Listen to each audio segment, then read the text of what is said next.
কানাইঘাটে ভুয়া চিকিৎসককে 50,000 টাকা জরিমানা। সিলেটের কানাইঘাটে এক ভুয়া চিকিৎসককে 50,000 টাকা জরিমানা করা হয়েছে। আজ বুধবার বিকেলে উপজেলা সড়কের বাজারে ভ্রাম্যমাণ আদালত পরিচালনা করে এ জরিমানা করেন উপজেলা নির্বাহী কর্মকর্তা ও নির্বাহী ম্যাজিস্ট্রেট মোহাম্মদ বারিউল করিম খান। জানা গেছে, কানাইঘাটের সড়কের বাজারে village for health medical hall নামে একটি চেম্বার খুলে চিকিৎসা সেবা চালিয়ে আসছিলেন এস.এ. এনাম হোসেন মুজাক্কির নামের এক ভুয়া চিকিৎসক।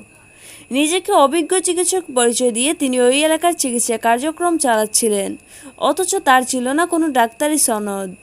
এমন সংবাদ পেয়ে আজ বুধবার বিকেল 4টার দিকে উপজেলা নির্বাহী কর্মকর্তা ম্যাজিস্ট্রেট মোহাম্মদ বারিউল করিম খান উপজেলা স্বাস্থ্য কমপ্লেক্সের মেডিকেল অফিসার ডক্টর আবুল হারিসকে নিয়ে কথিত ডাক্তার মুজাক্কিরের চেম্বারে যান। এ সময় ইউএনও এনামকে তার ডাক্তারি সনদপত্র দেখাতে বললে তিনি এ সংক্রান্ত কোনো সনদপত্র দেখাতে পারেননি।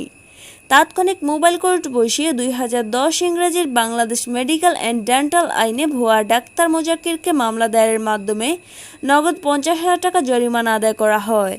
এছাড়া একই সময়ে সড়কের বাজারে অভিযান চালিয়ে একটি আইসক্রিম ফ্যাক্টরির মালিককে ভোক্তা অধিকার আইনে 10,000 টাকা জরিমানা করেন উপজেলা নির্বাহী কর্মকর্তা।